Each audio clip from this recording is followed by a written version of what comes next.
ఓం గంగణపతయ నమ. ఐం సరస్వత్యే నమ. క్రీం మహాకాళికాయ నమ. ద్రాం దత్తాత్రేయ నమ. హ్రీం హ్రీం బగలాముఖి దేవ్యే నమో నమ. జయ గురు దత్తాత్రేయాయ నమో నమ. ఓం నమ శివాయ శివాయ గురువే నమ. క్లీం కృష్ణాయ గోవిందాయ గోపీజన వల్లభాయ శ్రీకృష్ణ పరబ్రహ్మణే పరంజ్యోతిషే నమో నమ. శ్రీరామ జయ రామ జయ జయ రామ రామ. యూట్యూబ్ ప్రేక్షకులకి అందరికీ కూడా నమస్కారం అండి. నేను పాలపర్తి గురునాథ శర్మ, జ్యోతిషం వాస్తు సిద్ధాంతిని. మీకంతా కూడా గోచారరీత్యా గ్రహాల యొక్క స్థితిగతి కటిక వాటి ప్రభావం అంతా కూడా ఖగోళ శాస్త్ర వీరకంతా కూడా విశ్లేషణ చేసి పరిష్కారం చెప్పడం జరుగుతుంది. గ్రహాల యొక్క సంయోగం ఏ రకంగా ఉంది, ఈ యొక్క గ్రహాల యొక్క స్థితి, వాటి ప్రభావం అంతా కూడా మేషాది ద్వాదశ రాశుల వాళ్ళకి ఎటువంటి ప్రభావం చూపబోతున్నాయి అనేది విశ్లేషణ చేయడం జరుగుతుంది. ప్రధానంగా శుక్రుడి యొక్క కారకత్వాలంతా కూడా విశ్లేషణ చేసుకుంటూ ప్రధానంగా గోచారరీత్యా శుక్రుడు ఏ రకంగా మీకంతా కూడా శుభయోగాన్ని ఇవ్వబోతున్నాడో విశ్లేషణ చేయడం జరుగుతుంది. ప్రధానంగా శుక్రుడు శని యొక్క ప్రభావం అంతా కూడా ఈ యొక్క గోచారిత్య ఫలితాలంతా కూడా సంపూర్ణంగా విశ్లేషణ చేయడం జరుగుతుంది. ప్రధానంగా చూసుకుంటే శుక్రుడంతా కూడా ఈ యొక్క కళత్రకారకుడిగా చెప్పడం జరుగుతుంది. ప్రధానంగా శుక్రుడంతా కూడా ప్రధానంగా మీకంతా కూడా వివాహాది శుభకార్యాలు జరగాలన్నా, మంచి శుభమైన యోగాలు ఇవ్వాలన్నా కానీ శుక్రుడంతా కూడా భోగభాగ్యానికి కారణం అంతా చెప్పడం జరుగుతుంది. ప్రధానంగా శుక్రుడంతా కూడా ఐశ్వర్య ప్రదాతగా లక్ష్మీకారకుడుగా చెప్పడం జరుగుతుంది. వ్యాపారంలో అభివృద్ధి కావాలన్నా, వ్యాపారంలో మంచి దక్షత రావాలన్నా, వ్యాపారంలో అష్టైశ్వర ప్రాప్తి, ఆకస్మిక ధనలాభం కావాలన్నా శుక్రుడి యొక్క అనుగ్రహం అంతా కూడా మంచిగా ఉండాలి. జాతకరీత్యా చూసుకుంటే శుక్రుడు మిత్రస్థానంలో అత్యంత శుభుడిగా ఉంటాడు. లగ్న చక్ర వేషాత్తు మీకంతా కూడా లగ్నం తెలిసి ఉంటే కనుక లగ్నాన్ని చూసుకోండి, లేదు రాశి తెలిసి ఉంటే కనుక రాశిని చూసుకోండి. మీకంతా కూడా శుక్రుడు అంతా కూడా ప్రధానంగా మీకు ఆకస్మిక ధనయోగాన్ని ఇచ్చే విధంగా, లగ్జరీ లైఫ్, రిచ్ లైఫ్ అనేది ఇచ్చే విధంగా శుక్రుడు అంతా కూడా కారకుడు అంటాడు. పాండిత్యానికి, వేద పట్టణానికి, ప్రధానంగా మంత్రశాస్త్రానికి అంతా కూడా అష్టైశ్వర్య యోగం ఇచ్చే విధంగా ఉంటారు. ప్రధానంగా ఎవరైతే కనుక వస్త్ర వ్యాపారాలు చేస్తూ ఉంటారో వాళ్ళకంతా కూడా శుక్రుడు అంతా కూడా అష్టైశ్వర్య యోగం ఇచ్చే విధంగా ఉంటారు. ప్రధానంగా రత్నాల వ్యాపారాలు కానీ, జ్యువెలరీ బిజినెస్ కానీ, ప్రధానంగా ఇటువంటి కారకత్వాలంతా కూడా శుక్రుడికి అంతా కూడా చెప్పడం జరుగుతుంది. పాండిత్యము, వేద పట్టణం కానీ, ప్రధానంగా మంచి ఎడ్యుకేషన్ అనేది ఉండడం కానీ, మంచి స్కాలర్గా ఉండడం, పిహెచ్డి చేయడం కానీ, ఇట్లాంటి అఖండమైన జ్ఞానాన్ని అంతా కూడా పొందడం అనేది సకల శాస్త్ర ప్రావీణ్యుడిగా చెప్పడం జరుగుతుంది. శుక్రుడంతా కూడా భోగభాగ్యాలకు అధిపతిగా చెప్పడం జరుగుతుంది. అష్టైశ్వర్య యోగాలు, రాజయోగాలు సిద్ధించాలన్నా, దేశాన్ని పరిపాలించాలి చేయాలన్నా, దేశాన్ని అంతా కూడా శాసించాలన్నా శుక్రుడి యొక్క అనుగ్రహం అంతా కూడా మెండుగా ఉండాలి. ప్రధానంగా కళలకంతా కూడా అధిపతిగా చెప్పడం జరుగుతుంది. లలిత కళలు కానీ, ప్రధానంగా ఈ యొక్క నృత్యం కానీ, గీతం కానీ, ప్రధానంగా పాండిత్యం, కవిత్వం కానీ ఇవన్నీ ఉండాలన్నా శుక్రుడి యొక్క అనుగ్రహం ఉండాలి. ప్రధానంగా కళాత్మకమైన జీవితం జీవించాలన్నా, శరీరంలో కానీ, ప్రధానంగా చూసుకుంటే మంచి నృత్య కళాకారులుగా ఉండాలన్నా కానీ మంచిగా శుక్రుడి యొక్క అనుగ్రహం మెండుగా ఉండాలి. ప్రధానంగా శుక్రుడంతా కూడా ఈ యొక్క కారకత్వంతో ఉంటారు కావున మేషాది ద్వాదశ రాశుల వాళ్ళకి గోచారిత్య శుక్రుడంతా కూడా ఈ రకంగా అనుగ్రహం ఇస్తున్నారు. శనీశ్వరుడు అంతా కూడా ఈ రకంగా అనుగ్రహిస్తున్నారు. గోచారిత్య కూడా శుక్రుడు, శనీశ్వరుడు అంతా కూడా ప్రభావం అంతా కూడా మేషాది ద్వాదశ రాశుల వాళ్ళకి ఈ రకంగా ఉండబోతుంది. సంపూర్ణ విశ్లేషణ చేయడం జరుగుతుంది. ప్రధానంగా శనీశ్వరుడు అంతా కూడా కర్మఫలదాతగా చెప్పడం జరుగుతుంది. కర్మఫలదాత అయిన శనీశ్వరుడు అంతా కూడా ఇక్కడ కొన్ని రాశుల వాళ్ళకి ఏలినాటి శని ప్రభావం ఇస్తున్నారు. ప్రధానంగా అష్టమ స్థానంలో శనీశ్వరుడు సంచారం అంతా కూడా ఈ యొక్క ప్రభావం అంతా కూడా ఉంటుంది. కొన్ని రాశుల వాళ్ళకి అర్ధాష్టమ శని దోషం అనేది ఇవ్వడం, మళ్ళీ శనీశ్వరుడు యొక్క వక్రదృష్టి అంతా కూడా కొన్ని రాశి మీద పడుతుంది. ఈ యొక్క కళత్రకారకుడైన ఈ యొక్క శుక్రుడు మరియు ఈ యొక్క కర్మఫలదాత శనీశ్వరుడు అనుగ్రహం వల్ల ఈ యొక్క మేషాది ద్వాదశ రాశి వాళ్ళకి ఎటువంటి ప్రభావం చూపిస్తుంది, ఆర్థికంగా వాళ్ళకి ఎటువంటి లాభాలు గణించడానికి ఎటువంటి పరిష్కారం ఆచరించాలి, ప్రధానంగా నవగ్రహాల యొక్క స్థితిగతి సంయోగం వల్లనే అంతా కూడా ఈ యొక్క చతుర్గ్రహ కూటమి, పంచగ్రహ కూటమి, షష్టగ్రహ కూటమి అంతా కూడా గోచారిత్య స్వభావం జరుగుతుంది. ప్రధానంగా ఈ యొక్క సంయోగం వల్ల ప్రధానంగా మేషాది ద్వాదశ రాశుల మీద ఎటువంటి ప్రభావం చూపిస్తున్నాయనేది సంపూర్ణంగా విశ్లేషణ చేయడం జరుగుతుంది. ప్రతినిత్యం కూడా గోమాత సేవ చేసుకోవడం వల్ల సకల గ్రహ దోష నివారణ జరుగుతుంది.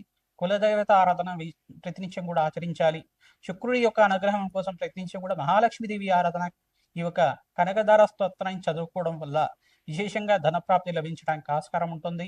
బెల్లం పరవాణాన్ని మహాలక్ష్మీదేవికి ప్రతినిత్యం కూడా ఈ యొక్క ప్రదోష కాలంలో 6:30 నుంచి 7:30 మధ్యలో అంతా కూడా మహాలక్ష్మీదేవి అష్టకాన్ని చదువుకుంటూ, మహాలక్ష్మీదేవి అష్టోత్తర నామాలు చదువుకుంటూ కానీ, సహస్రనామాన్ని చదువుకుంటూ కానీ ఈ యొక్క బెల్లం పరవన్నాన్ని అంతా కూడా నివేదన చేయడం వల్ల మహాలక్ష్మి స్థిరనివాసం లభించడానికి ఆస్కారం ఉంటుంది.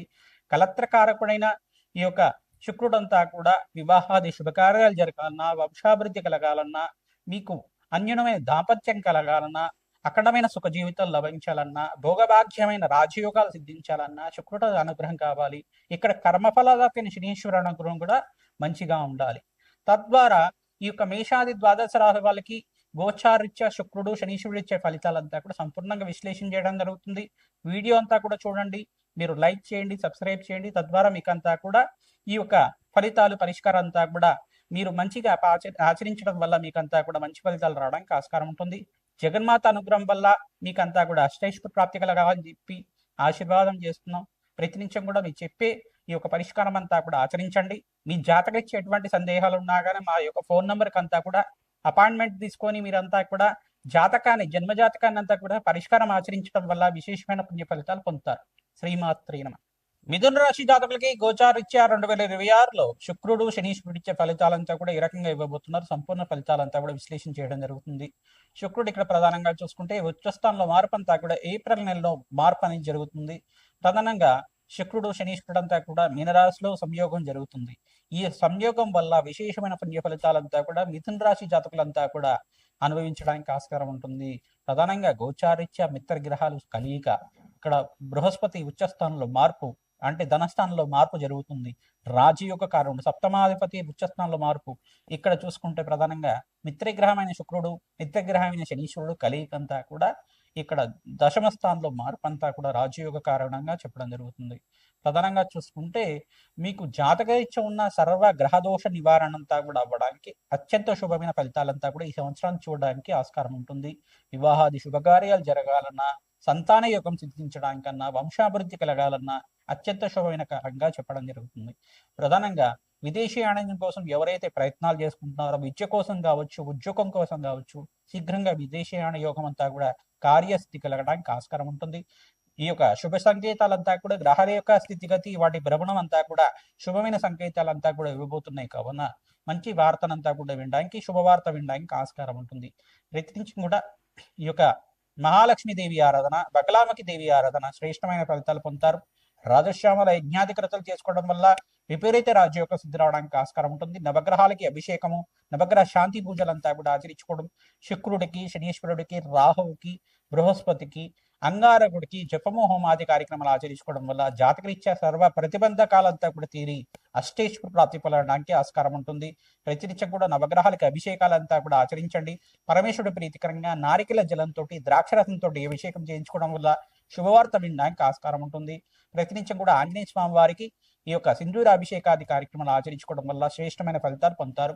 ప్రతినిత్యం కూడా ఆంజనేయ స్వామి వారి దేవాలయంలో 41 ప్రదక్షిణాలు ప్రతిరోజు కూడా ఆచరించడం వల్ల శ్రేష్టమైన ఫలితాలు పొందడానికి ఆస్కారం ఉంటుంది. శ్రీమాత్రే నమః. మేషాది ద్వాదశ రాశుల వాళ్ళకి సంక్రాంతి శుభాకాంక్షలు అందరూ కూడా విశ్లేషణ చేయడం జరుగుతుంది. ప్రధానంగా సంక్రాంతి వేళల్లో అంతా కూడా ప్రధానంగా 14, 15, 16 తారీఖులో అంతా కూడా సంక్రాంతి అంతా కూడా జరుపుకోవడం జరుగుతుంది. 14వ తారీఖు రోజున ప్రధానంగా భోగి, 15వ తారీఖు రోజున సంక్రాంతి, మకర సంక్రాంతి అంతా కూడా సూర్య భగవానుడు అంతా కూడా చూసుకుంటే మకర రాశిలో ప్రవేశం చేయడం అనేది విశ్లేషణ చేయడం జరుగుతుంది. ప్రధానంగా ఈ యొక్క ఉత్తరాయణ పుణ్యకాలంలో అంతా కూడా శ్రేష్టమైన ఫలితాలు పొందడానికి ఆస్కారం ఉంటుంది. అఖండమైన శుభయోగానంతా కూడా మేషాది ద్వాదశ రాశుల వాళ్ళు ఈ సంక్రాంతి తర్వాత నుంచి అఖండమైన శుభయోగాలు సిద్ధించడానికి ఆస్కారం ఉంటుంది. ప్రధానంగా ఈ యొక్క సంక్రాంతి రోజున మీరంతా కూడా విశేషమైన కులదేవత ఆరాధన చేసుకోవాలి.